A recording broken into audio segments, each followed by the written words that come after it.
시청자 여러분 안녕하십니까. 시토방통 윤태현입니다. 신문 만나보도록 하겠습니다. 첫 번째 신문 보시죠. 조선일보입니다. 윤의 퇴진 강의. 자, 어떤 내용일지 펼쳐보죠. 지금 정부가 지난 1월부터 29개 부처별로 민간단체에 지원된 국고 보조금이 과연 어떻게 쓰여졌는지를 살펴보고 있습니다. 그리고 어제 결과를 발표했는데요.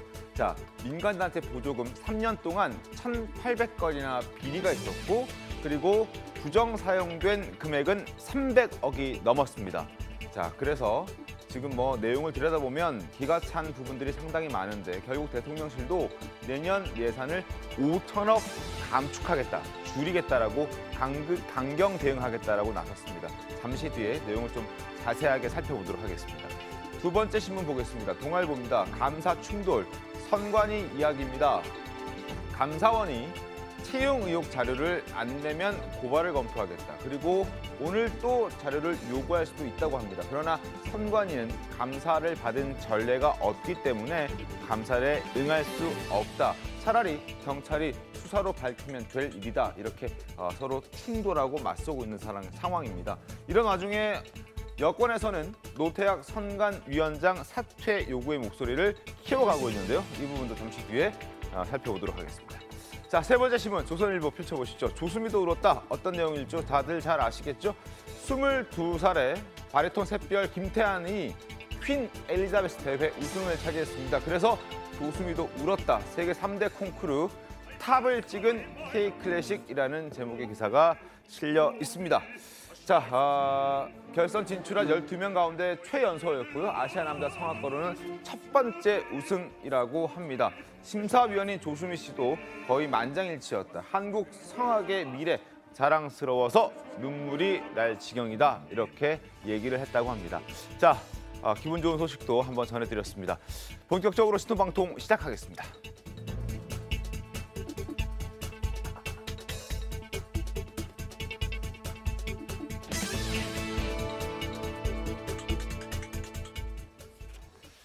자, 오늘 첫 번째 주제는 조국 전 장관의 딸 조민 씨의 기소 여부입니다. 검찰의 공소장에 부모인 조국 정경심 교수와 함께 공범으로 적시가 됐지만 기소 여부가 차일피일 미뤄지는 사이에 지금 조민 씨는 유튜브로서 왕성한 활동을 하고 있습니다. 그런 조민 씨에 대해서 검찰이 기소 여부를 드디어 검토하겠다라고 얘기를 했습니다. 조선일보 함께 보시죠. 조민 씨의 시효가 8월에 만료가 된다고 합니다. 그래서 검찰이 기소를 최종적으로 검토하겠다. 조국 정경심 공소장에는 이미 공범으로 적시가 되어 있습니다. 자, 한 범죄에 가족이 연루됐을 경우에 부모나 자녀 한쪽만 기소하는 게 일반적이지만 그렇지 않은 경우도 상당수 있었고요. 그래서 이번에도 과거 2019년 숙명여고 내신 조작 사건과 형평성 차원에서 기소가 될 수도 있다라는 전망이 나오고 있는데, 최병우 의원님, 그동안에 기소를 검토를 안 한 건 아닐 텐데 최종 검토하겠다는 기사가 나온 이 이유는 어디 있을까요?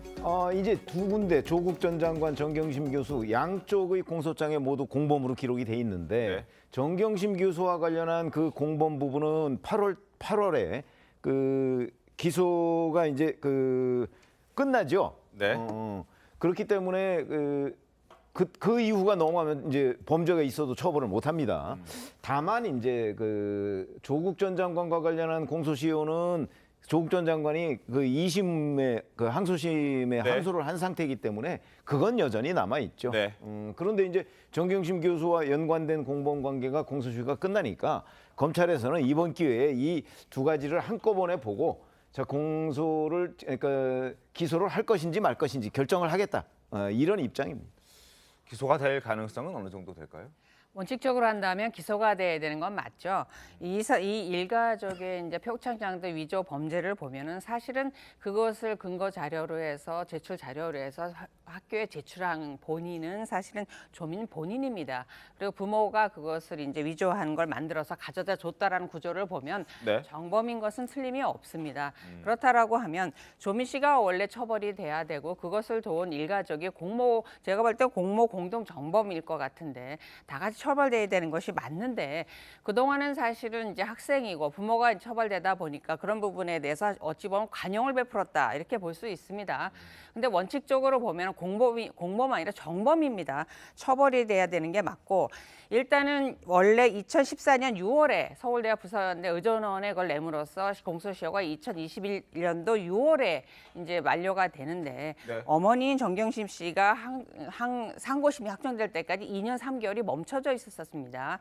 여기다 2년 3개월을 더하면 이제 올해 8월이 되는 겁니다. 그래서 8월까지는 기소할 것인가 이런 부분에 대해서 고민을 해야 될 것인데 네. 다른 사건과 가깝게 숙대 이제 학생들 사건과 관련해 보면 그들에게 유죄 판결을 내린 내용 중에 보면은 범행을 부인하고 있다라는 거죠.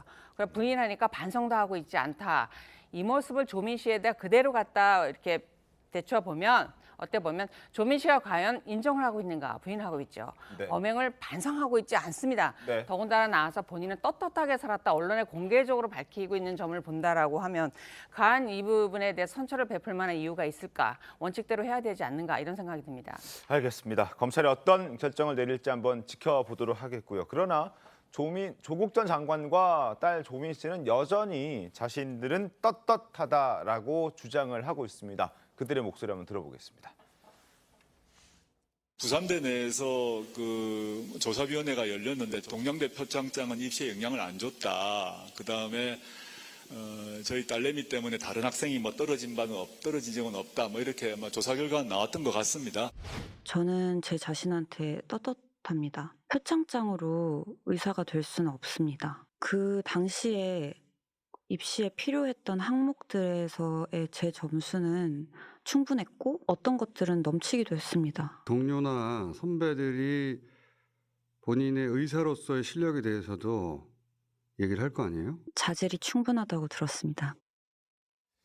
자, 검찰은 그리고 법조계에서는 과거 2019년 내신 조작 사건으로 기소가 된 숙명여고 쌍둥이 사건과 비교했을 때 만약에 조민 씨를 기소하지 않으면 이건 형평성에 어긋난다라는 그런 지적들이 나오고 있습니다. 2019년도 당시 쌍둥이 자매의 모습도 잠깐 보겠습니다. 선고 결과에 대해서 어떻게 생각하세요? 유죄로 인정된 건데 어떻게 생각하시나요? 여전히 재판부가 판단 잘못했다고 생각하세요?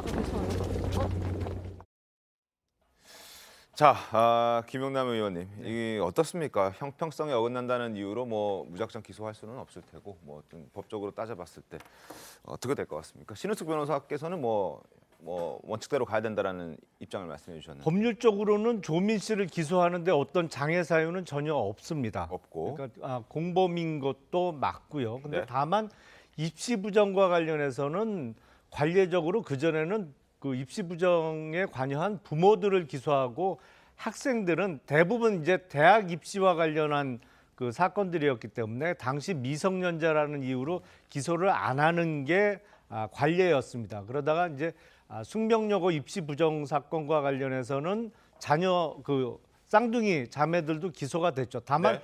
그 사건에 있어서의 특이점은 이게 교무부장이던 아버지가 시험 문제를 빼낸 거잖아요. 네. 그래서 자기 딸들에게 주고 그 미리 안 시험 문제를 갖고 시험을 치니까 관여 정도가 다른 사건보다 조금 더 심하다. 왜냐하면 행위가 적극적으로 개입이 됐잖아요. 시험 문제를 미리 알고 시험을 쳤으니까. 그래서 기소가 되고 유죄도 나왔습니다. 근데 이제 법률적으로 조민 씨를 기소하는데 어떠한 장애도 없습니다만 이 사건과 관련해서는 부부가 다 기소가 됐단 말이죠. 네네네. 어머니 정경심 교수 그리고 조국 전 장관. 그런 의미에서 가족 전부를 기소하기보다는 조민 씨는 기소를 안 한 상태로 놔뒀는데 이제 요새 하는 거 보니까 뭐랄까 아주 쉽게 말씀드리면 너무 뻔뻔하다.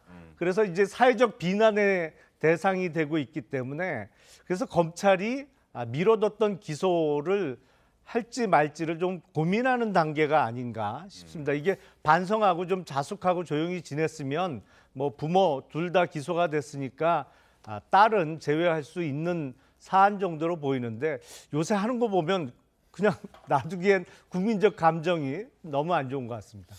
자, 지금 이렇게 평가가 나올 정도로 조민 씨는 유튜버로서 정말 활발하게 왕성한 활동을 하고 있습니다. 그 어느 때보다 자유로운 모습들을 보여주고 있습니다. 그래서 저희가 그 영상도 준비했는데 노무현 정부 때 청와대 홍보수석을 지냈던 조기숙 교수도 참 철없다라고 평가할 정도로 지금 굉장히 자유롭게 생활을 하고 있습니다. 조민 씨의 활동 모습 그리고 조 교수의 지적까지 들어보겠습니다. 나는 내가 하고 싶은 거 이제 만들어서 올릴 거니까 그거에 너무 얽매이면 안 된다고 생각해.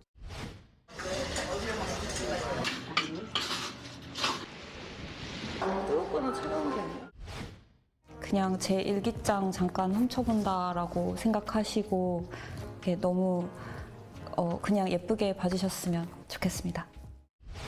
가족을 그것도 자기 입시 때문에 감옥에 보낸 거잖아요, 어머니를. 그러고서 나는 내 일상을 행복하게 즐기겠다 하면은 국민의 입장에서 봤을 때는 저렇게 철이 없는 사람이 있나. 저렇게 철없는 사람이 있나 뭐 이런 지적까지 조기숙 교수는 했는데요. 일반적 국민 정서와도 조금 동떨어지는 경향이 있는 것 같아요. 김상일 부대변인님. 그러니까요. 국민적 시각으로 보면 어쨌든 사회적 물의를 일으킨 거잖아요. 네. 그러면 좀 자숙하고 반성하는 모습을 보여야 국민들도 어떤 교훈이 있는 거잖아요. 이렇게 뭐 물의를 일으키면 뭐 이렇게 자숙하면서 지내야 되는구나. 근데 그렇지 않고 만약에 적극적인 활동을 한다 그러면은 국민들 입장에서 뭐 그냥 해도 되네 이렇게 또 생각이 들 수도 있잖아요. 그런 차원에서 볼 때 사회 지도층 인사들은 좀 더 자숙하는 모습을 보이는 게 맞고요. 더더욱이 제가 볼 때 굉장히 이게 안 좋은 건 뭐냐면요. 지금 하는 행태가 사회적 갈등과 혐오가 굉장히 깊은 사회의 이 현실, 이 갈등과 혐오를 사적 이익을 위해서 활용하고 있는 거 아닌가. 그럼 오히려 사회 지도층이나 좀 어느 정도 영향력이 있는 인물들은 국민 통합이라든가 사회 통합이라든가 좋은 쪽으로 그 힘을 쓰고 그런 방향으로 끌고 가는 데 힘을 모아가려는 노력을 해야 될 텐데 지금의 행태는 오히려 사회의 분열과 혐오를 좀 가중시키는 쪽에 역할을 하는 것 같아서 굉장히 좀 안타깝다는 생각을 하고 있습니다. 그래서 이제 뭐 일각에서는 정치에 나올 것이다, 이제 총선에 내년 총선에 나올 것이다 이런 얘기까지 하고 있는 상황인데 국민의힘에서는 이런 상황을 좀 반기고 있는 것 같습니다. 국민의힘 워크숍이 있었는데요. 조 전 장관을 두고 우리 당의 귀인이다 이런 이야기를 했다고 합니다. 누가 있는지 한번 들어보시죠. 우리 당의 귀인들입니다. 그렇죠? 이분들 덕분에 국민의힘이 별로 덜 붙인 사람처럼 그런 세력인 것처럼 지금 인식되고 있습니다. 누구라든가 호인이라든가 주창가를 끝만나는 그 소환하는 전 장관 이런 분들을 보면 국민들이 어떻게 생각을 하실까요? 저 국민의힘 귀인들을 국민들이 저기에 대한 한별을 느낀 것을 거룩 삼아서 우리가 저거는 아니지 하면서 앞으로 갈 수 있다면 국가의 귀인이 되는 것이고 우리는 저분들을 국가의 귀인들로 만들어줘야 됩니다. 조국 전 장관을 포함해서 이재명 대표 그리고 이해찬 상임 고문 뭐 등등 지금 김남국 의원의 얼굴도 보이고요. 뭐 여러 사람들이 보입니다. 이런 사람들의 사진을 걸고 귀인이라고 얘기를 했고 그래서 어찌 보면 지금 저렇게 조민 씨가 활발하게 활동하는 것, 조국 전 장관이 뻔뻔하게 행동하는 것들 이런 것들도 국민의힘 입장에서는 그래 정치적 계산하면은 나쁘지 않다 뭐 이렇게 얘기하는 분들 엄청 많지 않습니까? 그러니까 그 조국 전 장관을 비롯해서 전형적으로 타인에게는 추상과 같이 엄격하고 자신에 대해서는 무한히 관대한 뭐 이런 모습, 뭐 줄여서 내로남불이란 말이 뭐 계속 유행하고 있습니다만 그런 사실을 국민들께 자꾸 환기시켜 준다는 점에서 국민의힘이 반사적 이익을 보는 효과는 분명히 있겠죠. 근데 국민의힘도 남 잘못하는 거 너무 믿지 말고 본인들이 잘해야 되지 않을까 싶습니다. 알겠습니다. 자, 두 번째 소식으로 가겠습니다. 이재명 대표가 선거법 위반 혐의로 오랜만에 법원에 출석했습니다. 거의 한 달 만이었는데요. 출석 당시 정말 고성으로 가득했던 법정의 모습부터 보겠습니다.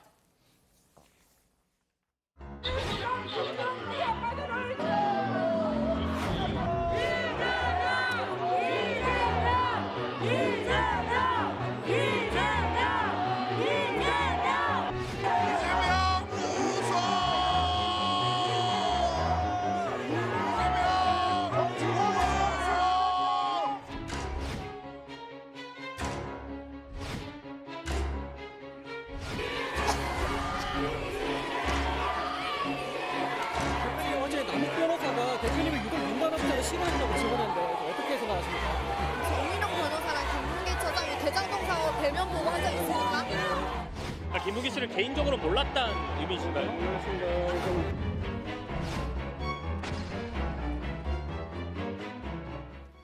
자, 김문기 씨를 아느냐 모르느냐 모른다고 했다가 지금 허위사실 공표 혐의로 선거법 위반으로 법원에 출석을 하고 있는 모습이었습니다. 그런데 저 자리에서 오랜만에 출석해서 재판장이 이런 얘기를 했다고 합니다. 저를 아느냐 이렇게 반문했다고 합니다. 재판장은 저를 아십니까? 안다고 할 수도 있지만 개인적으로는 절대 아니다. 공적 자리에서 대화 몇 번 나눴다고 개인적으로 안다고 얘기할 수 있느냐 이렇게 이재명 측 변호인이 오히려 재판장에게 되물었다고 합니다. 신우식 변호사, 이건 어떤 전략으로 봐야 됩니까? 일단 안다 모른다와 관련해서 안다, 우리가 일반적인 상식으로 안다라는 범위 내에선 검찰이 입증을 했다라고 판단한 것으로 보입니다. 네. 그렇다고 하면 안다라는 거에 대해서 좀 더 엄격한 해석이 필요하지 않겠냐는 부분과 관련한 질문을 했다는 것인데요. 첫 번째로 보면은 이제 이재명 대표의 변호인이 판사를 향해서 저를 아십니까? 이렇게 질문한 다음에 이름하고 이렇게 안다라고 하시지만 저를 개인적으로 아십니까? 이렇게 질문을 했다라는 거죠. 그러니까 안다라는 것은 일단 개인적인 것까지 알아야 된다. 가족이 몇 명의 사생활이 어떻고 뭘 좋아하고 이런 것까지 알아야 된다라고 해서 굉장히 좁히고 있는 단계를 시도를 했고요. 그다음에 안다 모른다를 이재명 대표의 머릿속에 있는데 머릿속에 있는 걸 어떻게 입증할 것이냐라는 질문을 던졌다라는 거죠. 네. 대단히 어렵죠. 그래서 이를 입증하기 위해서 검찰에서 정말 너무나 많은 증거들을 제출해서 객관적으로 누가 봐도 안다라는 걸 입증할 만큼 내놨다라는 것을 반증한다라고 보실 수 있고요. 그다음에 또 하나 이제 요건을 제시한 것이 뭐냐면 이것이 이제 문제가 되고 있는 것이 대선 때입니다. 2021년도 12월에 김문기 처장을 모른다라고 했을 당시에 5년 전에 보고를 받았다고 해서 5년 전 보고를 받았던 그 상세히 알았던 기억이 2021년도 12월까지 유지가 됐느냐 이걸 또 입증하라고 요구를 했다라는 것입니다. 네. 하지만 국민이나 검찰은 김문기 처장을 모른다라고 하는 시점에서는 극단적인 선택을 한 이후에 대장동 사건이 불거지니까 실무 책임자를 모른다고 하면서 꼬리 자르기를 시도했던 것이 아니냐 이런 부분에 의문이 있어서 그런 목적을 갖고 모른다라고 했다라는 데 이제 방점을 두고 있습니다. 그래서 검찰이 입증을 완벽히 성공해서 유죄를 받아낼 것인지 이재명 대표가 안다라는 것을 아주 좁게 해석해서 무죄를 받아낼 것인지 국민들이 다 지켜보고 있습니다. 알겠습니다. 자, 이재명 대표 저희도 방송을 통해서 그동안 고 김문기 처장을 알 수밖에 없던 그런 정황들을 여러 차례 보여드렸습니다. 그럼에도 불구하고 지금 끝까지 모른다라고 법정에서 주장을 하고 있는데 일단 직접 대면 보고를 받은 것뿐만 아니라 해외 출장 가서 골프도 같이 치고 9박 11일 동안 호주, 뉴질랜드 지냈던 것 영상으로 한번 더 보여드리도록 하겠습니다. 안에 가면 천년묵은 고사리들 많이 있습니다. 사람으로 변신한 거야. 나 얼굴 너무 많이 타버렸어. 오늘 시장님하고 본부장님하고 골프까지 쳤다? 오늘 너무 재밌었고 좋은 시간이었어. 산하 직원이고 뭐 해외 출장도 같이 갔는데 어떻게 모를 수 있냐 그래서 제가 뭐 그 실제로 하위 직원이라서 기억이 안 나고요. 김 처장이 이제 이재명 카트를 몰아주고 저는 이제 제가 혼자 하고 다니고 번갈아가면서 몰더라고요. 자기도 몰고 싶으면 이재명도 몰았어요. 김 처장 옆에 나 이제 그분 이제 타면서 김 팀장 아니면 김 처장 공 거기 있어. 그리고 여기 있습니다 시장님. 그러면 이제 가가지고 어떻게 찾았어? 그러면서 치고 그러지 않았을 겁니까? 자, 최병우 위원님, 저런 것들을 저희가 계속 보여드리고 있고 저런 증언들이 나오고 있는데 뭐 저게 좀 약한가요? 뭐 이재명 대표가 뒤집을 수 있는 거? 참 근데 누구를 알았느냐 몰랐느냐 이제 그 기준을 어디에다 두느냐는 것 첫 번째. 그다음에 자 알았다고 한다면 알았다는 걸 입증을 해야 되고 이재명 대표는 몰랐다는 걸 입증을 해야 되는 거 아니겠습니까? 그거 다 어려운 점이죠. 그래서 이제 검찰이 이 부분과 관련해서 굉장히 많은 증거들을 냈다는 거예요. 2009년부터 이재명 대표가 그 건설회사에 있는 김문기 씨를 안 거로 돼 있잖아요. 네. 그러니까 그때부터 2021년 12월 김문기 씨가 극단적 선택을 하는 그때까지 계속 알았던 것이고 2021년 12월에 이재명 당시 후보가 김문기 처장을 몰랐다고 얘기하는 거는 정확하게 얘기하면 성남시장 재직 때 몰랐다는 거거든요. 그러니까 2018년까지 몰랐다는 거예요. 이런 거기 때문에 2009년부터 그럼 2018년까지 이재명 대표가 정말 김문기라는 사람을 몰랐느냐 이 부분은 이제 검찰이 뭐 거의 5천 쪽에 가까운 그 증거 자료들을 냈다고 하거든요. 네. 그런 것들이 지금 이제 거의 중간 단계로 지금 접어들고 있습니다. 네. 뭐 그 정도면 제가 보기에는 뭐 재판부도 어느 정도는 지금 뭐 인식이 형성돼 가는 단계가 아닌가 싶은 생각이 들어서 글쎄 뭐 저희가 이재명 대표는 어떻게 생각하고 그러면 또 검찰에서는 어떻게 생각하고 뭐 이거를 정확하게 알 수는 없지만 대략 그 전체적인 그림은 완성돼 가고 있는 단계가 아닌가 뭐 전 그냥 객관적으로 그런 느낌을 갖습니다. 알겠습니다. 그런데 법정의 증언 중에 이런 내용도 있었습니다. 화면 잠깐 보여주시겠습니까? 2017년 3월 7일 이재명 당시 성남시장이 제1공단 공원화 추진 기자회견을 한 뒤에 김문기 전 처장에게 전화를 했다. 받은 게 아니라 직접 전화를 걸었다라는 것을 알고 있다라고 정민영 변호사가 얘기했고요.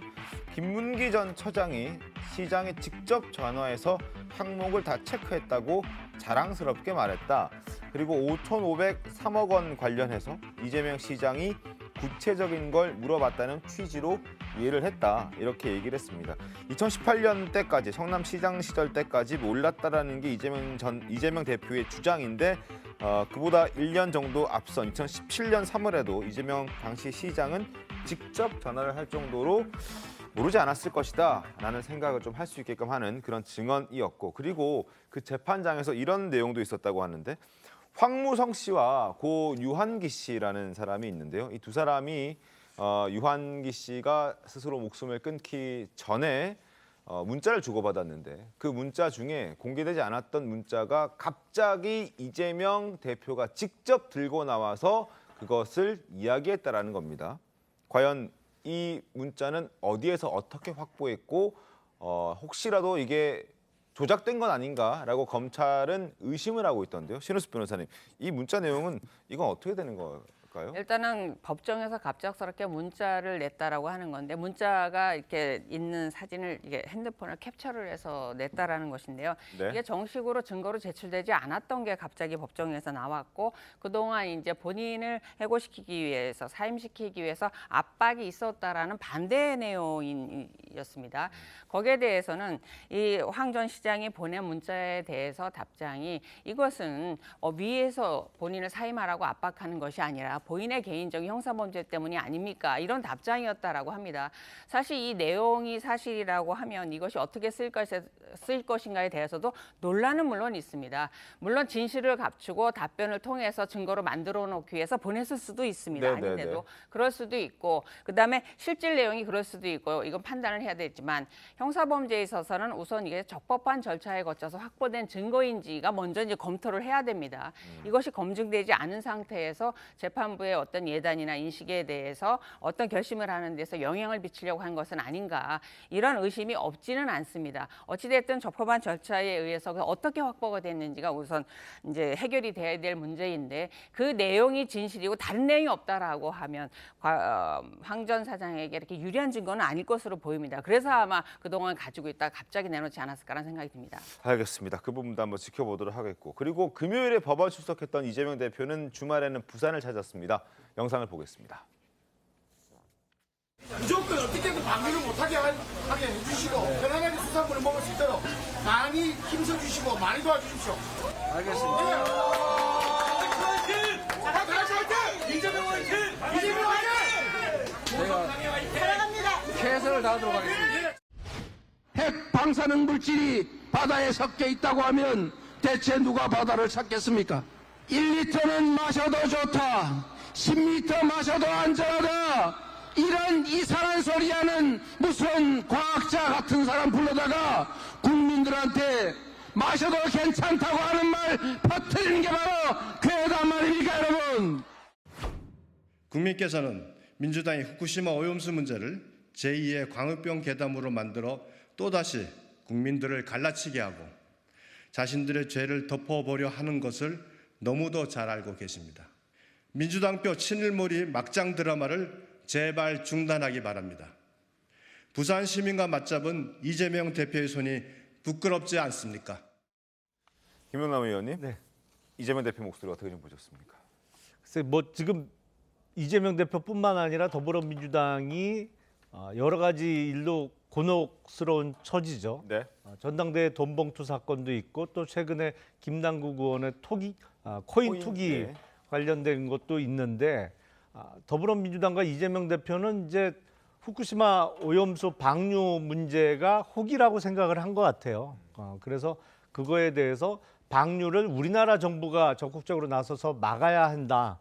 그리고 만약에 방류가 이루어지면 우리가 일본의 그 해양 오염을 방치 내지는 도와준 꼴이다. 뭐 이런 주장들을 계속 펼치고 있는데 문제는 이게 과학적 데이터와 민주당의 주장은 맞지 않습니다. 사실은 후쿠시마 원전 폭발 사고가 난 것은 2011년도고요. 당시에 2년 동안은 그 무방비 상태로 핵 오염 물질이 후쿠시마 앞바다로 흘러 들어갔습니다. 근데 문제는 약 92곳의 지점을 선택해서 2005년부터 그러니까 네. 후쿠시마 원전 사고 이전부터 해양 방사능 오염 수치를 계속 측정하고 있었는데 우리 앞바다를 네. 포함해서 이게 의미 있는 수치의 변화는 없었다고 합니다. 전문가들의 전언에 의하면요. 그러니까 직접적인 영향은 없었다. 그렇죠. 데이터와 민주당의 주장은 전혀 맞지 않는 얘기를 지금 하고 있는 거고 그러다 보니까 국민의힘 입장에선 제2의 광우병 괴담을 만들고 있다. 뭐 이런 얘기가 나오는 것이죠. 김상일 평론가님 어떻게 보세요? 글쎄요, 뭐 그런 지금 김영남 의원님께서 말씀하신 것들을 정부가 데이터를 중심으로 이렇게 뭐 잘 설명을 하고 잘 제시를 하고 이런 역할을 하면 좋겠는데 정부가 시찰단을 보냈잖아요. 네. 그러니까 이게 또 논란의 시발이 됐잖아요. 그러면 그런 걸 잘 설명할 수 없을 때 시찰단을 과연 왜 보냈을까? 이런 논란과 분란을 왜 만들었을까? 이런 부분이 저는 아쉽고요. 가장 중요한 건 야당도 여당도 다 이 정확한 데이터와 과학적인 검증, 이 사실에 기반해 가지고 말들을 해야지 정치적 이해관계와 입장을 중심으로 말을 하면 이거는 끊임없는 논쟁만 남을 것 같습니다. 알겠습니다. 시찰단 단장도 저희가 모셔서 얘기를 좀 들어보기도 했는데 일단은 뭐 7월에 일본이 방류를 할 것으로 예상이 되고 있는데 그 전에 IAEA의 어떤 입장도 나올 것이고 그리고 우리 시찰단의 입장도 나올 건데 한번 지켜보도록 하겠습니다. 네. 그리고 이제 IAEA 말씀을 하셨잖아요. 그 네. IAEA 검증단에 우리 학자도 포함이 돼 있고요. 물론입니다. 한 명. 그다음에 이제 보면 이게 아까 2011년 후쿠시마 사건을 얘기했잖아요. 그 이후에 사실은 문재인 정부에서도 굉장히 여러 차례 그 관련한 원자력 안전위원 연구원이나 뭐 이런 데에서 검증을 했어요. 네. 검증을 해서 수치로 다 나와 있어요. 이게 이제 뭐 그 핵종 제거하고 그다음에 그 이후에 남는 삼중수소 뭐 이런 네, 네, 거거든요. 그런 것들이 다 검증이 돼서 보고서가 지금 이만큼 있습니다. 문재인 정부 때 네. 있습니다. 이제 그게 하나둘씩 나올 것으로 보여요. 저는 이재명 대표가 뭐 만약에 윤석열 정부라고 그러면 이걸 정치적으로 갈라치게 할 수 있을 거예요. 윤석열 정부니까 저렇게 얘기한다고. 그런데 문재인 정부 때의 문재인 대통령이 당시에 임명했던 원자력 안전연구원 뭐 이런 데의 관련 기관들이 또는 정부 합동 TF도 있었어요. 이런 데에서 내놓은 자료가 이제 쏟아질 텐데 조금 이제 논란이 되면 그걸 어떻게 감당하려고 하는지 잘 이해가 되지 않아요. 알겠습니다. 그럼 지켜보죠. 자, 다음 주제 가겠습니다. 전현직 당대표들의 사법 리스크 그리고 김남국 의원의 코인 게이트까지 가뜩이나 민주당이 지금 혼란스럽고 당혹스러운 그런 상황인데 이 와중에도 자기 욕심 채우자고 기를 쓰는 사람이 있습니다. 바로 정청래 더불어민주당 최고위원인데요. 정 최고위원의 목소리부터 확인하겠습니다. 행안위원장 절대 포기하지 않습니다. 정청래가 여기서 무너지거나 물러나면 그 다음은 타겟이 이재명 대표와 당 지도부일 것입니다. 지금 당원들께서 자발적으로 정청래 의원을 행안위원장으로 밀어주시는 그런 국민청원 운동이 있습니다. 저도 앞장서서 열심히 싸우도록 하겠습니다. 투쟁! 자, 화이팅 했는데 최병우 위원님, 아니 지금 정청래 의원 얘기 중에 정청래가 물러나면 다음 타겟은 이재명 당대표다. 이 얘기 무슨 얘기입니까? 정청래 의원이 얘기하는 것 중에 본인이 행안위원장을 하지 못하도록 하는 게 누구냐 하는 표현이 나와요. 그 페이스북에. 거기에 보면 보수 언론과 일부 당내 이렇게 돼 있어요. 네. 근데 보수 언론이 지금 정청래 의원 과방위원장에 이어서 행안위원장 하는데 뭐 그렇게 반대하고 있나요? 저거는 철저하게 당내 문제입니다. 네. 당내에서 자 최고위원이 그걸 상임위원장을 겸임할 수 있느냐? 그다음에 뭐 장관을 했던 사람이 상임위원장을 또 해도 되느냐? 형평의 문제 이런 것 때문에 지금 당내에서 문제가 되고 있는 거지. 네. 보수 언론이 행안위원장 정청래 의원 하면 안 된다 이렇게 얘기하는 것 제가 읽어본 언론 매체 중에서는 없어요. 네. 그런데 이제 자꾸 그렇게 핑계를 대고 있단 말이에요. 저게 이제 곧바로 이재명 대표를 지지하는 이제 야권 인사들을 끌어들여서 자기의 자리를 저는 지키려고 하는 욕심의 발로다 이렇게 봅니다. 본인이 물러나도 그 다음에 그 뭐 많은 사람들의 타겟이 이재명 대표로 가지 않아. 이재명 대표는 별도의 타겟팅이 돼 있어요. 사법 리스크로. 네. 그러니까 정청래 의원이 지금 그걸 연결시키는 거는 저걸 이해할 수 있는 사람은 아무도 없을 것 같은데요. 김상희 민주당 부대변인께서는 이해가 저는 되십니까? 사실은 당 내에서 저 네. 부분은 저도 굉장히 오랜 동안 비판을 해왔던 거예요. 왜냐하면 당직이 주요 당직들이 많은데 네. 그걸 맡으면 거기에 집중하고 그걸 잘하려고 노력해야 되는데 네. 여러 개의 당직을 다 가지면 그거 집중할 수 있겠습니까? 힘들죠. 네. 네. 그리고 일이 많으면 예를 들어가지고 일이 많을 때 여러 가지가 왔어요. 그럼 한꺼번에 처리를 못하면 어떻게 되죠? 순차 처리할 때 기다려야 되잖아요. 쌓이게 되겠죠. 그러면 시간도 미뤄지게 됩니다. 네. 그러면 시간이 미뤄지는 동안 딴 사람들은 또 그거와 관련된 일을 못하게 되잖아요. 이런 효율성도 떨어지는 부분도 있고 그렇기 때문에 가능하면 잘 할 수 있는 데 집중하고 그리고 여러 사람과 나누어서 함께 하자는 거지 강자가 모든 걸 독식하는 게 그게 무슨 국회에 어떤 국민들이 볼 때 어떤 좋은 모습이고 어떤 효율성이 있겠습니까? 저는 그런 부분에 대해서는 과거에 주요 당직을 맡았거나 네. 정부의 주요 요직을 맡았던 분들은 욕심을 내려놓는 것이 훨씬 더 국민 보기에 좋고 그런 모습을 보면 오히려 국민들이요. 아유 저런 사람이 해야 됩니다라고 얘기를 해줄 수 있고요.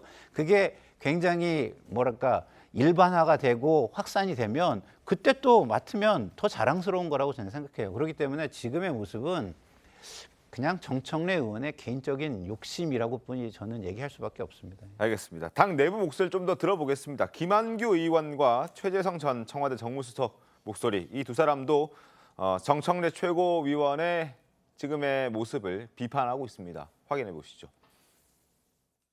국민들이 쇄신과 혁신을 기대하는 이런 상황을 고려했을 때 조금 더 당내에서 논의를 하는 게 좋겠다. 상임위원장 후보들에 대한 국회 선출 과정은 진행하지 않고 당내에서 좀 더 논의를 하도록 했습니다.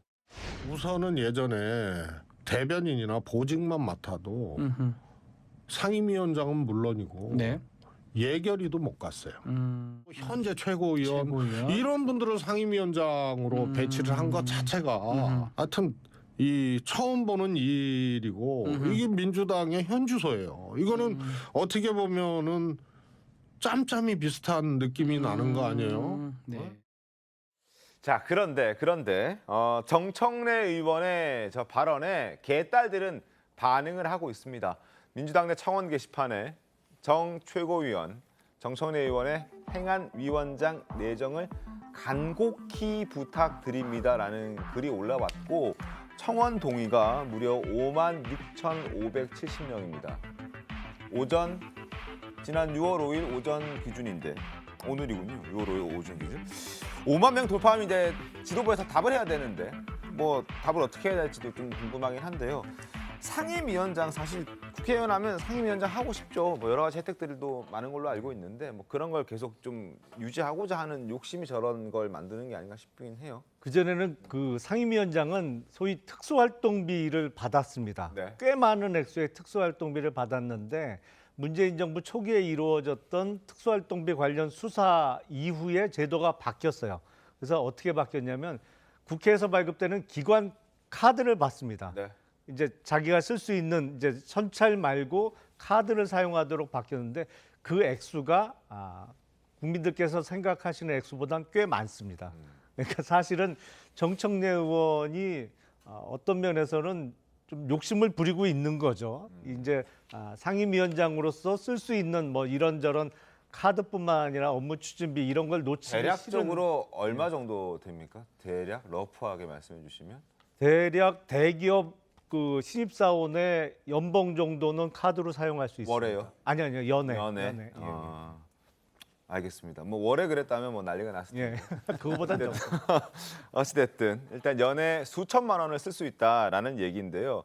그런 욕심 때문에 지금 이런 일들이 벌어지고 있고 당내에서도 여러 가지 비판의 목소리들이 나오고 있는 겁니다. 그런데 이런 정청래의원의 욕심이 사실 어제 오늘의 일이 아닙니다. 지금 행안위원장 하려고 이 난리인데 지난해 7월 국회 과방위원장 하고 그다음에 같은 해 8월에 전당대회에서 최고위원으로 당선된 뒤에도 과방위원장 내려놔야 된다라는 지적에도 절대 내려놓지 않았었습니다. 그 목소리 한번 들어보겠습니다. 제가 사퇴하는 일은 없을 겁니다. 그리고 저는 당원과 지지자한테 이미 물어봤어요. 제 페이스북에 물어봤는데 댓글이 무려 한 3,700개 정도 달렸어요. 과방위원장을 물러나면 안 된다 이런 거거든요. 자, 신은수 변호사님. 그러니까 당원과 지지자한테만 물어볼 게 아니라 일반 국민들한테도 물어봐야 되는 거 아닙니까? 그렇죠. 일단은 정청래 의원의 논리는 그런 것 같습니다. 관례적이라고 하는 것은 법이 정한 건 아니지 않는가. 법에서 금지하고 있는 건 아니지 않는가라는 것인데요. 관례라고 하는 건 국민의 상식에 의해서 이제 기반한 거죠. 만약에 이게 상식에 맞지 않았다라고 하면 이게 관례로 형성되지는 않았을 것이고 네. 진작 논란이 됐을 겁니다. 근데 이것이 법에 위반되지 않는다고 관례는 지켜지지 않아도 된다라고 하는 것인데 이런 부분과 관련해서 욕심이 가하지 않냐라는 국민들의 의문은 어떻게 해소하실 것인지 궁금합니다. 지금 김상현 평론가님 지금 말씀하십시오. 예. 근데 이런 건 있어요. 저도 뭐 정청래 의원을 비판은 하지만 지금 현재 그러면은 비명계에서 그러고 있는 분들은 없느냐? 그렇지 않거든요. 있습니다. 그러니까 저는 정청래 의원 이야기를 할 때 비명계 쪽에서도 먼저 스스로 내려놓고 비판하는 모습을 보여주면 더 좋겠다 이런 생각이 들고요. 국민 일반 상식으로 볼 때 이거는요. 욕심입니다. 욕심이니까 제발 민주당이 좀 뭐라고 해야 될까요? 상대적 우위, 정치에서의 상대적 우위를 국민들에게 보여주고 지지를 얻을 수 있도록 자신들을 좀 희생하고 내려놓는 모습들을 좀 생각해 주셨으면 좋겠다 이런 말씀을 드립니다. 12일에 최고위에서 한 번 더 결정을 하기로 했죠. 지금 박광호 원내대표가 고심이 깊어질 것 같은데 일단 3선 이상들이 주로 이제 상임위원장직을 맡는데 지금 민주당에서는 뭐 정부에서 장관을 했거나 지도부를 했거나 뭐 이런 원내대표를 했거나 당대표를 했거나 이런 사람들은 조금 양보하자 뭐 이런 관례들이 있는 것 같더라고요. 그래서 이제 해당되는 사람이 박홍근, 한정혜, 뭐 정청래 이런 분들인데 일단 박홍근, 한정혜 의원 같은 경우에는 당의 의견을 따르겠다라는 입장인데 정청래 의원은 그걸 따를 생각이 없어 보여서 과연 12일에 어떤 결정이 내려질지 한번 지켜보도록 하겠습니다. 그리고 코인 논란으로 민주당을 탈당한 김남국 의원이 소속 상임위원회를 법사위에서 교육위로 변경했습니다. 국민의힘에서는 김 의원 자체가 비교육적인데 교육위로 보내서 어떡하겠냐 이런 목소리를 내고 있습니다. 들어보시죠. 갈수록 태산입니다. 뭘 가르치겠다고 교육위원회에 배정을 하겠다는 겁니까? 민주당과 국회의장은 뭘 생각하는 분들인지 이해할 수가 없습니다. 김남국 의원은 지금이라도 당장 국회의원직을 사퇴해야 하고 자, 교육위로 자료 옮겼다고 지적을 하는데 사실 교육위가 아니라 어떤 상임위로 옮겼어도 지적은 했을 겁니다. 그러지 않겠습니까? 지금 의원. 근데 기본적으로 저 권한은 국회의장이 가지고 있거든요. 왜냐하면 김남국 의원은 민주당을 탈당했기 때문에 무소속 의원에 대한 상임위 배정권은 국회의장이 가지고 있습니다. 그런데 법사위에는 현재 비교섭단체 의원이 한 사람 있어요. 조정훈 시대전환위원이라고. 그러니까 민주당에서 탈당했으니까 여하튼 탈당한 무소속 의원은 법사위에서 떠나야 돼요. 근데 이제 아마 교육위원회에는 비교섭단체 의원이 없는 것으로 보입니다. 그래서 이제 그쪽으로 배정을 한 것으로 보이는데 글쎄 뭐 교육위원을 봐가면서 뭐 학생들이 무슨 그 교육에 관해서 뭐 심각한 생각을 하고 뭐 이러는 건 아니지만 여하튼 김남국 의원이 현재 처한 일반 국민들의 인식 뭐 이런 것들을 반영해서 지금 국민의힘이 정치적 공격을 하고 있다 이렇게 보입니다. 알겠습니다. 자, 다음 순서 가겠습니다. 다음 순서는 놓치기 아까운 뉴스입니다.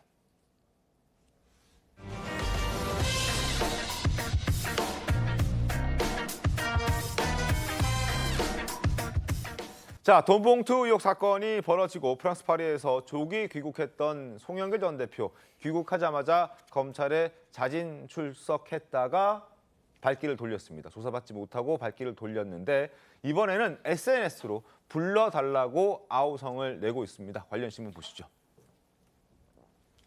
송영길, 검찰이 귀국 한 달 넘게 지금 안 부르고 있다.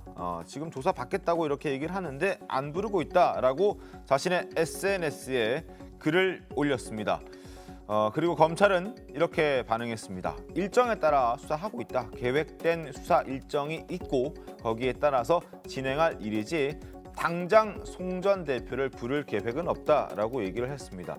자, 지난달 2일이었습니다. 5월 2일에 귀국한 지 일주일 만에 스스로 검찰에 출석했다가 거부당했던 일이 있었는데 그때 모습 잠깐 보겠습니다.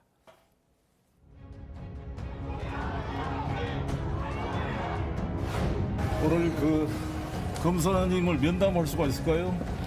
네, 등록이 돼 있어야 들어가실 수 있는데 현재로서 등록이 안 돼 있어서 아무튼 그쪽에서 아니 언론을 통해서는 말씀.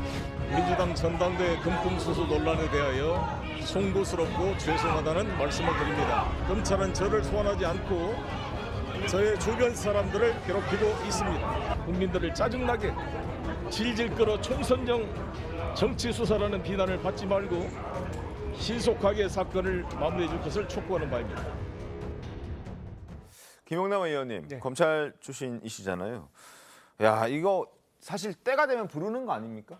굳이 이렇게 불러달라고 소리를 내는 이유는 다른 정치적 목적이 있다고 봐야 되는 거 아닐까요? 그렇죠. 사실은 송영길 전 대표는 이 전당대회 돈봉투 사건과 관련해서 가장 마지막에 소환될 피의자가 맞습니다. 네. 왜냐하면 이게 조직적으로 돈봉투가 살포됐는데 관련자들이 뭐 윤관석 의원 등 현역 의원도 있고 이미 뭐 구속이 됐던 이정근 전 사무부총장도 있습니다만 네. 송영길 전 대표의 태도는 명확해 보여요.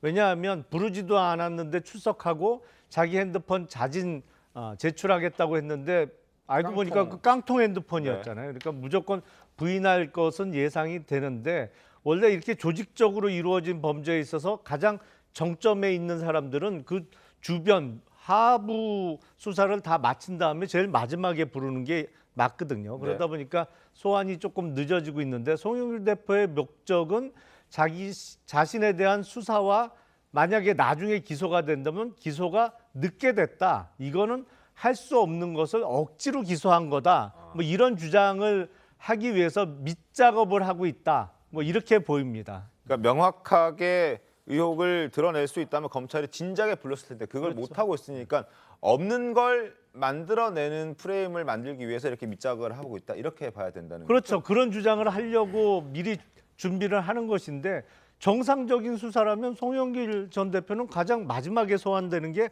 맞거든요. 그 본인도 법조인 출신이기 때문에 모를 리가 없는데 정치적인 주장을 하기 위해서 이제 왜 안 부르냐, 뭐 날 부를 만한 증거가 없는 거 아니냐 이런 주장을 계속 반복하고 있는 거죠.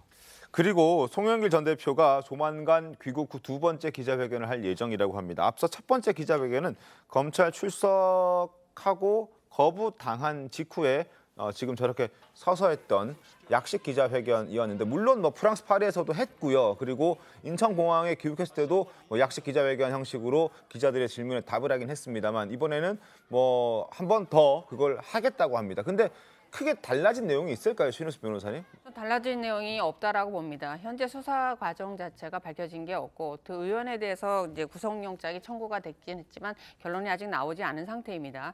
그리고 물론 이제 검찰에서 설사 이제 송 전 의원에게, 송 전 대표에게 연결되는 증거를 확보했다 하더라도 지금은 밝힐 단계가 아닐 것으로 보이는데 그럼 송 전 대표가 왜 저런 행동을 보일까도 제가 개인적으로도 생각을 해봤는데 아직까지 검찰이 확정을 갖고 있지 않다는 확신이 있는 상태에서 검찰을 계속 조롱을 해서 이것이 밝혀지지 않는다고 하면 본인의 입지를 굉장히 공고히 할 수 있다라는 생각을 하는 것으로 보입니다. 그런데 저는 그렇게 생각합니다. 설사 이게 유죄로 증거, 직접 돈봉투 살포에 관련됐다는 증거가 확보가 만약에 안 돼서 유죄로 처벌이 되지 않는다고 하더라도 관련된 사람들이 한 명이 구속되고 그다음에 국회의원 2명이 지금 구속영장이 청구된 상태에서 도의적으로 정치적으로 책임 없으십니까? 그렇게 당당하게 자수하실 게 아니시면 소환 일정도 통보받지 않은 상태에서 검찰에 가서 결론은 언론에 본인을 노출시키고 기자회견하자는 목적 외에 무엇이 있습니까? 그래서 도덕적으로 좀 부끄러움이라는 걸 아셨으면 합니다. 물론 뭐 송전 대표 프랑스 파리에서부터 도의적 책임을 지겠다. 그래서 이제 탈당을 본인이 한 건데 어찌됐든 두 번째 국내에서 입장 발표를 하겠다라고 하니까 어떤 얘기나 좀 지켜보도록 하죠. 근데 뭐 어떤 목적이 있을 것 같긴 분명히. 뭐 지금 말씀하신 대로 사실은 이제 본인은 뭐 떳떳하다 내지는 정치적 기획 수사다 뭐 이런 걸 주장하고 싶은 모양인데 그렇게 주장한다고 해서 일반 국민들이 뭐 납득할 수가 있을까요? 뭐 2021년 5월 전당대회를 누가 기획했다는 거죠? 그거는 뭐 문재인 정부 때입니다. 그렇기 때문에 그 돈 봉투를 뭐 기획할 이 윤석열 정부에서 기획할 수도 없고 국민의힘에서 기획할 수도 없고 관여할 수도 없는 내용이기 때문에 저런 주장을 여러 번 한다고 해서 과연 국민들이 납득할 수 있는 사람 숫자가 늘어날까? 전 뭐 그렇게 보지는 않습니다. 알겠습니다. 자, 오늘이 6월 5일이고요. 6월 12일에 이제 본회의가 있습니다. 거기에서 윤관석, 이성만 두 사람에 대한 체포 동의안 표결이 있을 겁니다. 자, 민주당 내 분위기 한번 여쭤보겠습니다. 어떻습니까? 이번에는 다 찬성으로 좀 갈까요? 아니면 이번에도 부결이 될까요? 글쎄요, 기본적으로는 이게 녹취록이 굉장히 좀 약간 녹취가 굉장히 좀 약간 적나라하잖아요. 그러다 보니까 고민들이 굉장히 많은 것 같고요. 그래서 뭐 그 윤관석, 이성남 두 의원들을 찾아가서 이제 설명들을 할까요? 개별적으로 찾아가서. 거기에서 얼마나 조금 더 동의가 될 만한 자료들을 가져가서 설득을 하느냐에 달려 있는 것 같고 전반적인 분위기는 가결 통과될 것으로 저는 좀 분위기는 좀 그쪽으로 많이 기울어 있는 것으로 저는 좀 느끼고 있고요. 근데 이제 그 이런 게 있어요. 이런 것들을 좀 이렇게 검찰이 하는 데 있어서 너무 이렇게 몰아친다, 과도하다, 너무 이렇게 한쪽으로만 수사력을 집중한다 이런 느낌은 좀 안 줬으면 좋겠어요. 왜냐하면 저는요 정의라는 것은 이게 불공정한 정의는 정의가 될 수 없다고 생각하거든요. 불공정한 정의는 그게 독재와 폭력으로 이어질 가능성이 너무나 큰 거기 때문에 국민들에게 좀 검찰이 그 너무 이렇게 과도하게 하지 않고 되게 차분하게 그리고 형평에 맞춰서 한다는 느낌을 줄 수 있는 방법을 찾아서 좀 그 수사를 좀 차근차근 해 나갔으면 좋겠습니다. 알겠습니다.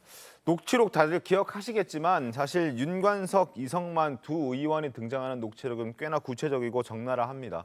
윤관석 의원 같은 경우에는 이정근 전 사무부총장과 통화하면서 누구누구에게 줬다라고 표현도 하고요. 또 어떤 사람들은 그냥 나도 좀 달라 해서 줘버렸다. 그러니까 부족하니까 돈이 더 필요하다. 이런 얘기를 했었고 이성만 의원 같은 경우에도 이정근 전 사무부총장과 통화하면서 열쇠 줄게. 뭐 이런 표현을 했습니다. 그러니까 돈을 주고받은 것은 뭐 분명해 보이긴 하는데 물론 이 두 사람 다 반박하는 차원에서 좀 돈을 안 주기 위해서 이런 설명을 덧붙였었다. 뭐 이렇게 해명하고 있긴 합니다만 어찌됐든 좀 이번 다음 주 이제 월요일이 될 텐데 한번 지켜보도록 하겠습니다.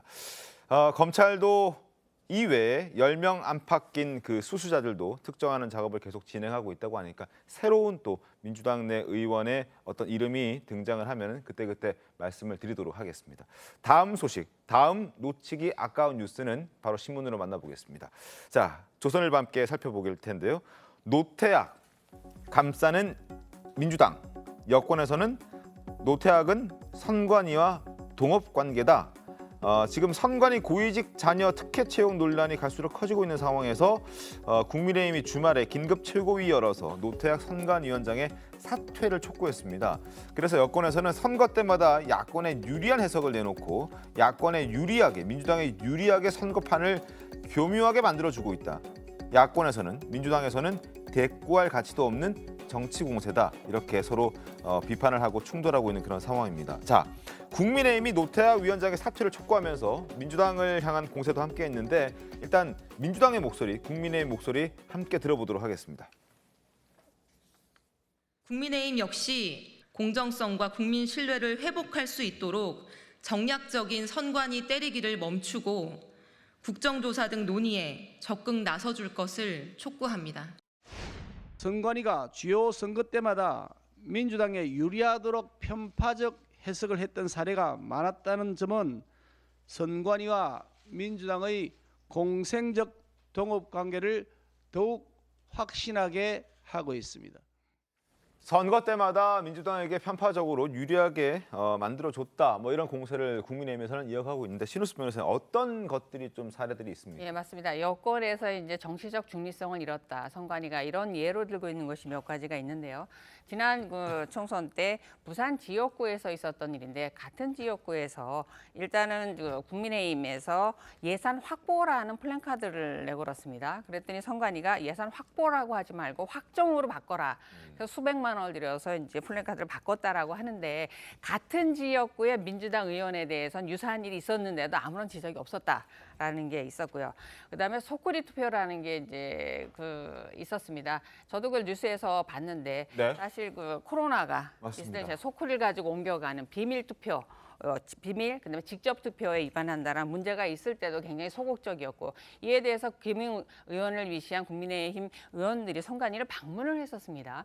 근데 복도에서 이제 본인이 들었다라고 하는 거니까요. 젊은 선관위 직원들이 뒤에서 저 의원 지역구가 어디야? 다음 선거는 우리 날려버리자. 이런 얘기를 이제 하위 직원들이 공공하게 할 정도로 선관위 전체가 이제 단합된 모습을 보였다. 안 좋게 단합된 것이죠.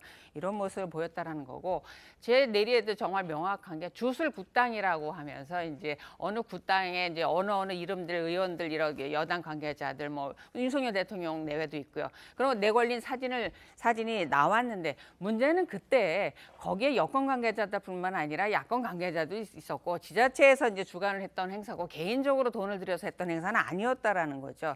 이런 부분에 대해서는 대대적으로 홍보하는 부분에 대해서 선관위가 지적이 없었습니다.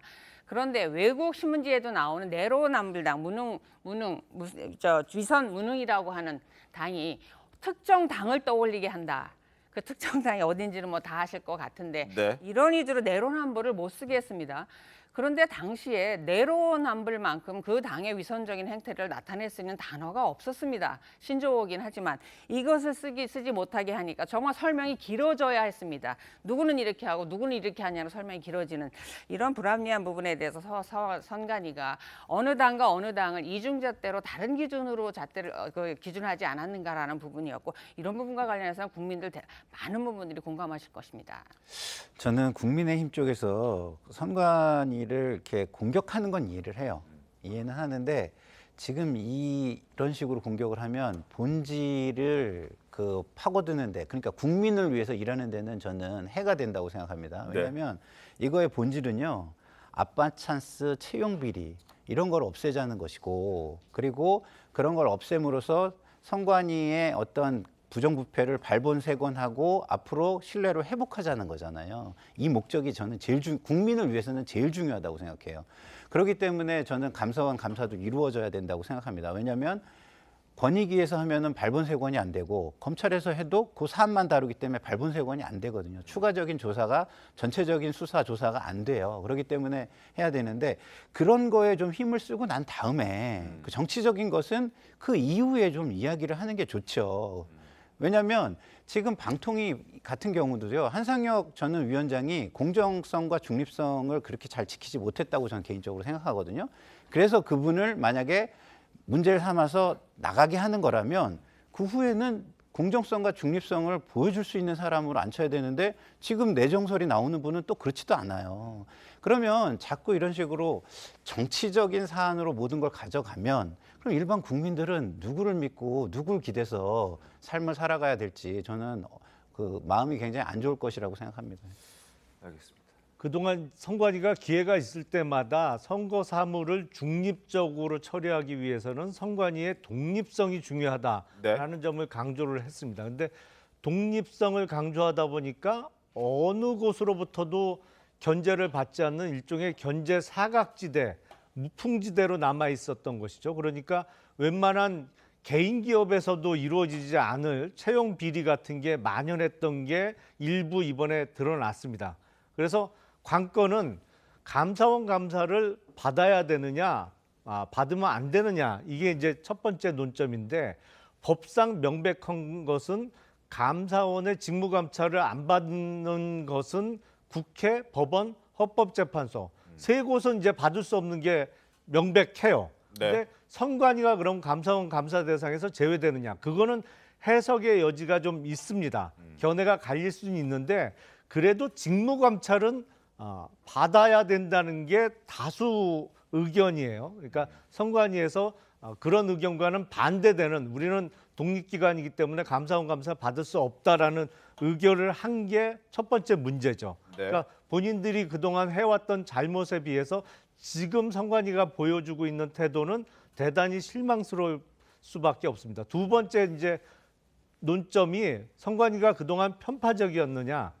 그 편파적이었다고 볼 수 있는 여러 가지 사례가 있거든요. 저 개인적인 경험도 있습니다만 이 자리에서 말씀은 안 드리겠습니다. 그래서 말씀하신 대로 지금은 첫 번째 논점, 그동안 저질러진 잘못이 드러났는데 감사원 감사를 받아야 되느냐. 저는 이거 당연히 받아야 된다고 생각을 해요. 그 부분에 집중하는 게 국민의힘 입장에서도 맞다고 보입니다. 제가 생각할 때는요, 가장 이제 본질에 대해서 이제 정확히들 말씀 안 하셔서 제 생각은요, 선관위는 외부로부터 어떠한 영향도 받지 말라고 저희가 이렇게 캡슐에 넣는 겁니다. 어떠한 세균으로부터 침해당하지 않고 본연의 약효를 발휘하라고. 근데 만약에 거기에 특정한 약물이 들어간다 그러면 엄청나게 이게 커지겠죠. 그럼 이거를 다 제거를 해야 되는데 정치라는 게 지금의 뭐 국힘, 민주당 교차로 이렇게 정권을 잡으면서 그 캡슐 안에 약이 썩어가는데도 특정 정권 세력을 비호한다라고 하면 이건 개선이 되지는 않습니다. 그러면 단순히 인사비리뿐만 아니라 원래는 이게 자정 능력에 의해서 스스로 선관위가 이게 맑아져야 되는 부분이 이게 썩어가는데도 특정 세력에 의해서 우리 정부에 유리하다고 이걸 밝히지 않고 봉해놨다라고 하는 문제가 큰 겁니다. 그래서 단순히 인사비리가 아니고 이 인사비리가 캐지지 않으면서 정치적인 영향에까지 중립성을까지 침대하게 전 침해했다라고 봅니다. 그래서 같이 연계해서 처리를 해야 되는 거지 정치적 중립성과 그다음에 인사비리를 분리해서 요거만 캐내면 되지 않느냐. 저는 그거와는 의견을 달리합니다. 근데 이게 정치적인 공격으로 가면요 본질을 캐기가 더 어려워져요. 그래서 제가 말씀을 드리는 거고요. 알겠습니다. 일단은 본질적인 잘못을 잘 캐는데 집중하는 것이 보다 국민을 위한 것이다. 그리고 정치적인 공격을 하는 거는요 자기 세력을 위한 거라고 저는 생각을 해요. 일단 전반적으로 지금 계신 분들은 선관위도 감사원의 감사를 좀 받아야 한다. 받는 게 법적으로도 뭐 해석의 여지는 있습니다만 그래도 그게 법을 해석하는 게 좀 더 가깝다. 뭐 이런 얘기를 해주셨는데 어찌됐든 지금 독립성을 이유로 감사원의 감사를 거부하고 있는 그런 상황이고 그리고 노태학 선관위원장의 사퇴를 넘어서서 사실은 이걸 외부 인사로 해야 되는 것 아니냐. 그동안 지금 다들 잘 아시겠지만 선관위원장은 비상임이고 대법관 중에 한 사람이 하고 있었고 지방 선관위 같은 경우에도 지방 법원장이 이제 겸직하고 있기 때문에 이 또한 독립기관이 아니라 사법기관 아니냐. 뭐 이런 지적들도 있는 거죠. 그것도 사실은 물론 과거에도 뭐 한두 명 정도의 세습 뭐 이런 의심이 드는 상황이 있었지만 네. 기본적으로 지금 대거 문제된 이거는요. 문재인 정부 때의 선관위입니다. 다른 때 있었던 게 아니에요. 다른 때도 판사들이 다 선관위원장 했어요. 네. 근데 문제가 없었거든요. 근데 왜 문재인 정부 때 이런 문제가 발생했느냐는 걸 파고들어야지. 지금 뭐 제도를 바꾸자? 제도 바꿔놓으면 또 선관위 직원들 중에 중앙선관위원장 되는 사람 나올 거 아니에요. 그럼 선관위 직원들 좋은 일 시키는 거예요. 저는 그런 일이 있어서는 안 된다고 생각을 하고 네. 왜 여기 문제가 있냐. 사실 감사원 감사를 받느냐 안 받느냐는 것도 그다지 중요한 거 아니에요. 그거보다 더 중요한 거는 지금 현재 일반 국민들의 생각, 여론조사 같은 거 한번 보시면 아시겠지만 선관위는 거의 해체 수준의 개혁이 필요하다고 국민들이 요구하고 있어요. 이걸 어떻게 책임질 거냐가 더 중요해요. 수사고 뭐고 간에 저는 정치적으로 그걸 책임져야 되는데 아니 그게 선관위원장 지금 유지한 채 가능하겠습니까? 그런 차원에서 저는 봐야 된다고 봅니다. 저는 최병묵 우리 위원님께서 하신 말씀 중에 감사원 감사가 중요하지 않다는 거는 좀 다르게 좀 저는 생각을 합니다. 왜냐하면 감사원 감사가 너무 중요해요. 왜냐하면 아까도 말씀드렸지만 권익위로 가면은요 자발적 동의에 의해서 전수조사하는 거 외에는 강제적으로 조사가 불가능합니다. 그리고 검찰은 범죄 혐의에 대해서만 하지 그걸 뭐 추가적으로 더 확장해가지고 뭐 별건을 또 수사하거나 이것도 불가능해요. 그러니까 지금 감사원에서는 여죄가 굉장히 많이 만연한 어떤 여죄가 있을 수 있어요. 그런 부분을 들여다 볼 수 있는 건 지금 감사원뿐이 없거든요. 그러니까 발본 세 권을 해야 네. 그 발본 세 권을 한 거를 근본으로 해가지고 잘못된 부분에 대해서 처방을 내리고 제도 개선이 이루어질 거 아니겠습니까? 그런 차원에서 볼 때 저는 그 감사원 감사는 굉장히 중요하다고 생각합니다. 알겠습니다. 한번 상황을 좀 지켜보도록 하죠. 자, 지금부터는 신통한 맞짱 시작하겠습니다. 영상 보겠습니다. 확인된 부정 사용 금액만 314억 원에 달합니다.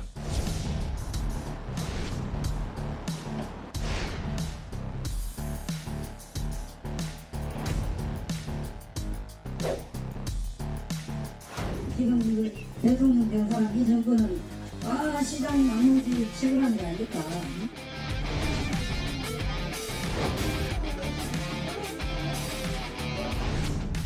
국민의 혈세가 그들만의 이권 카르텔에 쓰여진다면 국민 여러분께서 이를 알고 용납하지 않으실 것입니다.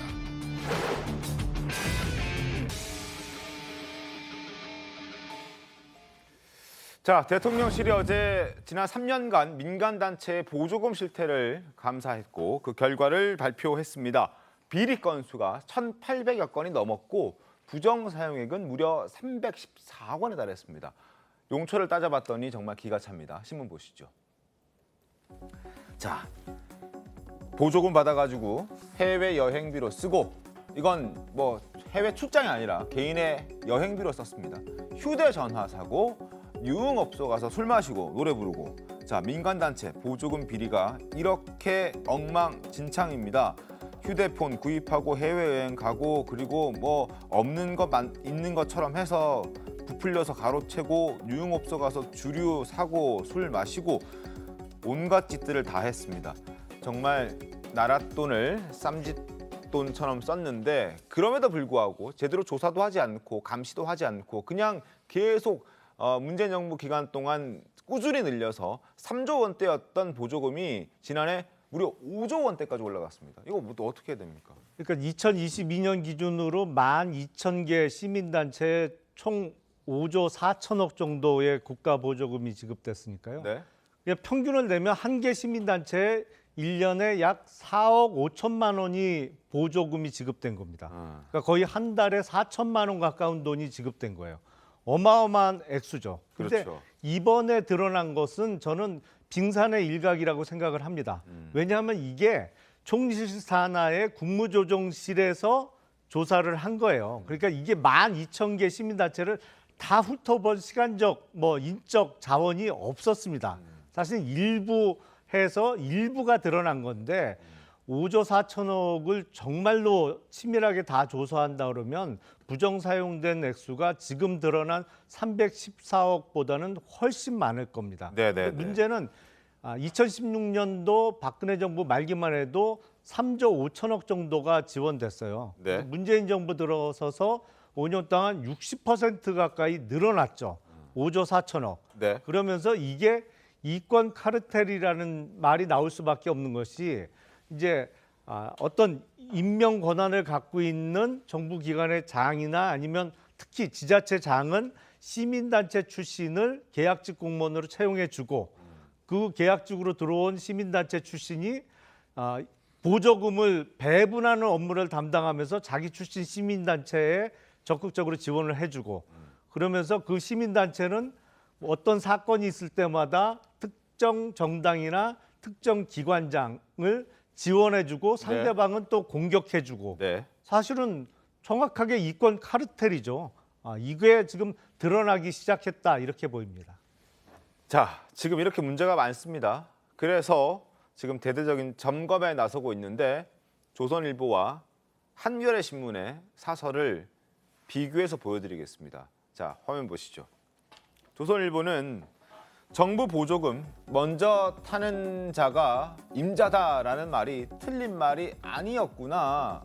단 10,000원이라도 세금이 지급된다면 누구든지 돈을 어디에 어떻게 쓰이는지 분명하게 정리할 수 있는 시스템 점검 필요하다라고 이제 꼬집고 있는데 그만큼 정부 보조금이 마구잡이로 쓰였다라는 걸 따끔하게 지적합니다. 그러나 한겨레는 일부 단체 보조금이 부정적으로 사용됐다고 해서 시민단체 전체를 옥죄기해서는 안 된다라고 얘기를 하고 있습니다. 그러면서 이렇게 얘기하고 있습니다. 보조금 부정은 일상적인 감독 강화로 대처할 문제다 라고 얘기를 하고 있거든요. 일상적인 감독 강화로 대처할 문제였다면 이런 일이 벌어지지 않았겠죠. 그러니까 일상적인 감독 강화를 어떤 식으로 하느냐가 이제 문제겠죠. 그래서 박근혜 정부 때 사실은요, 이 보조금 통합 관리 시스템이라는 걸 만들었어요. 네. 그때 이제 시민단체의 반발이 엄청 났었죠. 왜냐하면 이게 전산에 전부 다 입력이 되면 투명성이 상대적으로 확 올라갈 거 아니겠습니까? 네. 그렇기 때문에 그거에 대한 반발이 굉장히 강했는데 그때 밀어붙여가지고 제가 만든 걸로 알고 있고, 근데 그게 시행이 어느 정도나 잘 되고 있는지는 잘 모르겠어요. 그거를 뭐 왜냐하면 윤미향 의원 그 사건 때 그 뭐라 그럴까요?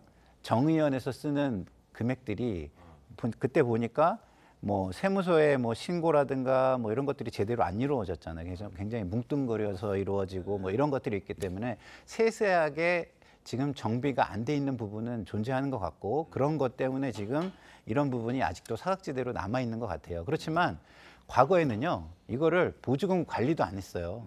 다 자기들 돈으로 생각하고 쓰다시피 했었거든요. 그러니까 과거에 비해서는 저는 상당히 나아진 상황이라고는 지금 그러나 앞으로 더 합니다. 나아져야 할 앞으로 더 나아져야 되죠. 분명하다. 네, 투명성을 확 높일 수 있는 방안을 더 강구해야 된다고 생각을 하고, 투명성만 확보가 된다면은요, 저는요, 민관이 같이 일하는 거는 좋은 겁니다. 왜냐하면 국가의 정부의 행정력이라는 게 국민을 이렇게 다 케어해 줄 수 있는 게 많지가 않아요. 그러니까 그럴 때는 대부분 위탁 사업을 하거나 민간을 그 동원해 가지고 함께 일을 하거든요. 그래서 그런 부분은 그런 부분대로 잘 살려갔으면 좋겠고, 그러나 그렇다고 해 가지고 투명성이 없는 국민의 돈을 함부로 쓰라는 얘기는 절대 아니기 때문에 이 보조금 관리 시스템의 항목이나 이런 것들을 잘 정비하고 규율을 잘 정비해서 이참에 투명성을 대폭 증가시켰으면 좋겠다, 이런 말씀을 드립니다. 알겠습니다. 지금 한겨레가 사설에 썼던 시민단체 옥죄기 빌미는 안 된다라고 얘기를 했던 그 이유는 뭐냐면 지금 드러난 부정 금액이 비리 금액이 314억 원인데 정부가 5천억 원 감축하겠다라고 얘기를 하니까 어떻게 한 20배 가까운 금액을 감축하느냐. 실제로 비리가 벌어진 건 300억 원대인데 5천억 원을 감축하는 것은 이거는 전체적인 시민단체를 옥죄는 것이다라고 얘기를 하고 있는데, 앞서도 잠깐 말씀해 주셨지만 어찌됐든 아직 전수조사가 이루어진 건 아니고, 그리고 뭐 이걸 옥죄다 하더라도 잘 되고 있는 시민단체들에 대해서 보조금을 줄일 생각이 있는 건 또 아니지 않습니까? 그렇죠. 사실은 정치적인 성향이 뚜렷한 시민단체에 보조금이 너무 많이 지급된 것도 사실이거든요.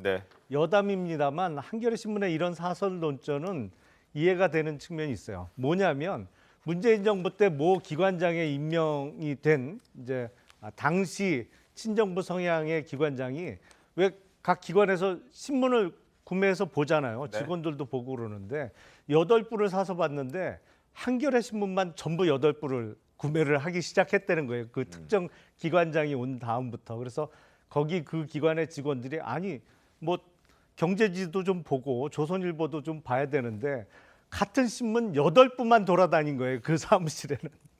여담입니다만 그런 것도 좀 이런 태도와 관련이 있지 않을까 싶습니다. 알겠습니다. 뭐 여담이었고, 그리고 특정 단체, 그러니까 전체가 아닌 아주 뭐 일부 소수의 단체에 뭐 그런 일이 있을 수도 있다. 뭐 있었던 것 같은데 어찌됐든 그 부분은 뭐 아주 전체 시민단체들이 다 그런 건 아니라는 부분을 다시 한번 말씀을 드리고 저희 잠시 뒤에 돌아오도록 하겠습니다. 네, 오늘 준비한 시토마토 여기까지입니다. 내일도 신통하게 돌아오겠습니다. 고맙습니다. I heard you got arrested in the street last night.